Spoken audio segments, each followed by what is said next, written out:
Thanks for coming back for another dose of Stoic history. Today we're reviewing the chapter from the book Lives of the Stoics. It's the chapter about Publius Rutilius Rufus, the last honest man. That's what Ryan and his co-author have named this chapter. And you're going to quickly see why that title of the last honest man is in there. I'm going to share a screen with you so that we can read along in the brief outline that I've prepared. Okay. So we're going to start with this paragraph. This is from early in the chapter, and it's going to describe the kind of person that Rutilius is. Ryan writes, a roving and beloved member of the Scipionic circle, Rutilius served on Scipio Aemilianus's staff as a military tribune in the brutal Numantine War in north-central Spain. He was a promising young man in a rapidly growing empire that offered nearly limitless advancement, while others may have had more glittering personalities, come from better families, or displayed greater ambitions than the somber and severe Rutilius. His presence and conviction were obvious to anyone who saw him. I think this is a great, maybe if you've got some background noise, please mute yourself until the QA later. But I think this is Ryan's introduction to the topic today, to the person of Rutilius. And I think that if Rutilius had let power and ego guide him, he would have become quite a different person. But instead, he chose a virtuous path. And the time period, just to set the stage here, this time period in Roman history is very important because they were fighting the Numantine Wars. There was two major periods for this. The second period is the one that Rutilius was involved in as a part of the general staff. And there were many Roman losses in battle. So the Roman Senate was becoming increasingly concerned that they win in the future. And eventually they did, but it was a time of intense struggle for the Roman culture, really, I think. I'm going to scroll up here so we can review several items from the history of Rutilius. We'll start with the basics. He lived from 158 to 78 BC, that's about 80 years. And he was a student of Panidius, whom we discussed last week. It surprised me a little bit to hear that he was also a part of the Scipionic circle, which we discussed last week. But you see, his name wasn't involved last week because he wasn't one of the main three people. Here, Ryan is introducing how he's a part of the staff of the General Scipio.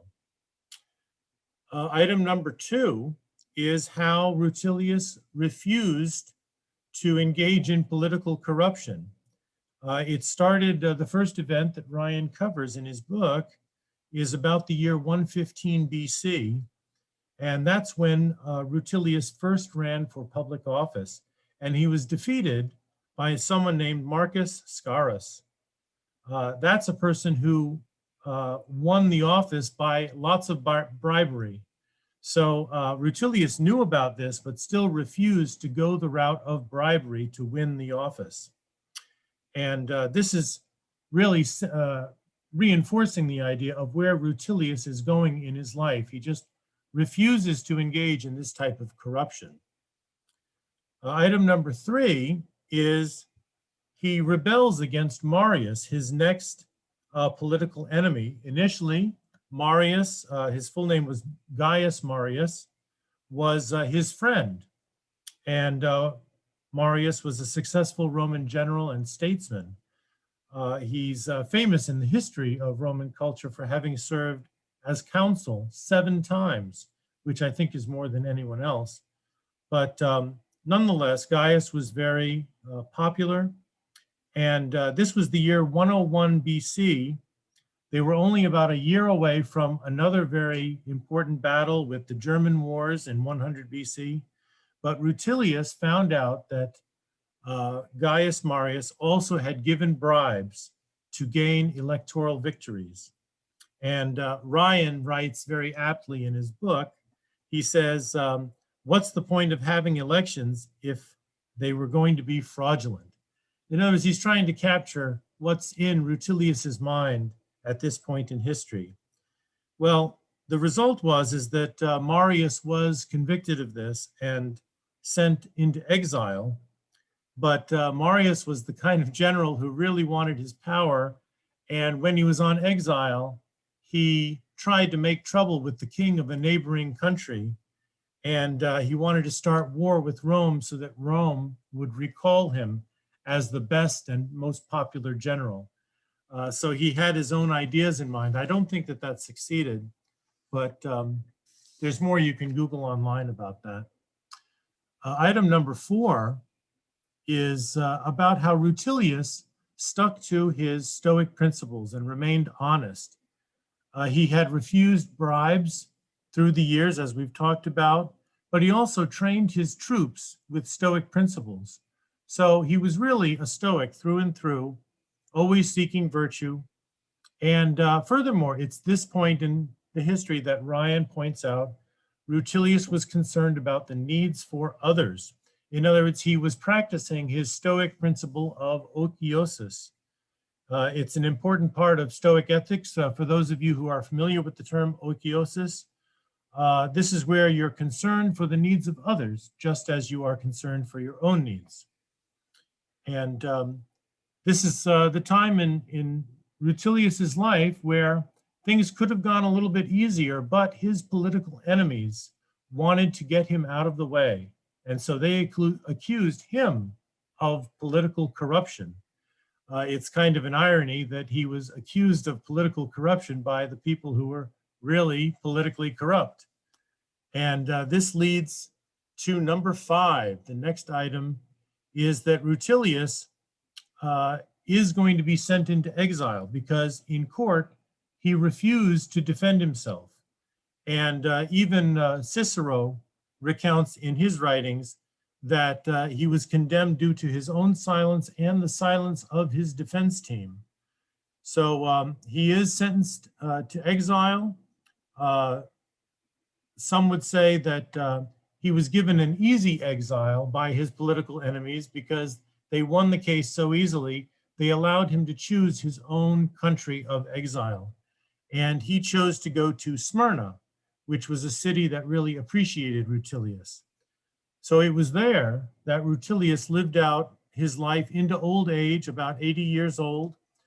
In the last year of his life, which was 78 BC, Cicero visited him and wrote about it in his own writings. Cicero said of Rutilius's life, he said that he had lived a pattern of virtue, of old-time honor, and of wisdom. So that's high praise. But I think what I get out of it, since I read some other articles on the history of this part of his life, what other accounts say is that Rutilius was really undisturbed by this exile, and he kept working, doing the things that he enjoyed. He was happy. And eventually, it's interesting to note, he was invited back to Rome by the next dictator, but he refused to go. All right, so I'm going to wrap up with 2 items, number 6 and 7 on the screen. The first one, or number 6 first, is Stoics look back on this history as the history of a person who was punished for doing the right thing. And you might think, well, can this really happen today? Is this the type of thing that could happen to me, for example? And I think that it could. In modern times, we still have these kinds of problems. We're not sending people into exile, into nearby Spain or Smyrna or some other country. But consider this. What if you were unemployed for a while and you finally get a job offering and you go to work for a company where you realize that they are scamming people out of their money? Are you going to take that job? Are you going to keep that job once you find out what's going on? I think that this is an important question for modern day, just as it was 2,200 years ago with Rutilius. And of course, in Rutilius's case, we know that he did not waver on his ethics. It's also interesting to note that Ryan, in his book, The Lives of the Stoics, talks about Marcus Scaurus, the other corrupt politician who was never convicted of corruption, even though he had done those terrible things. This is kind of a case like in modern day, there are still some people who get away with terrible things. Or if you're a movie buff, it's like the villain who gets away at the end, at the last minute. They're still out there in the world. It's an ever-present thing. And finally, I'm going to wrap up with the last honest man, the title that Ryan gave to Rutilius. Number 7 on my outline is about the Stoic term of okiosis.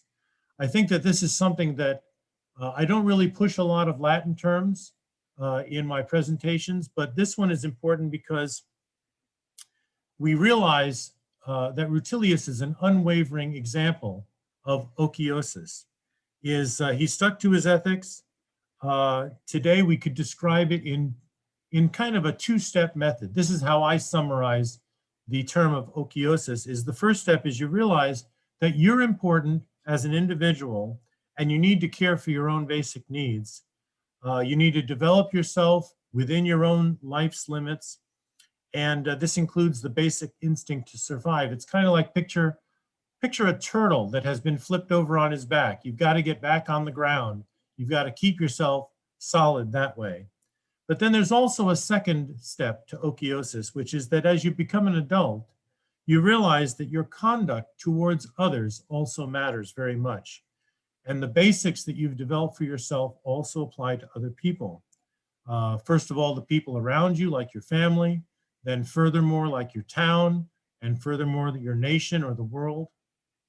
I think that the path to achieving this is by using virtue and morality, and hopefully you can also power it with rationality and reason.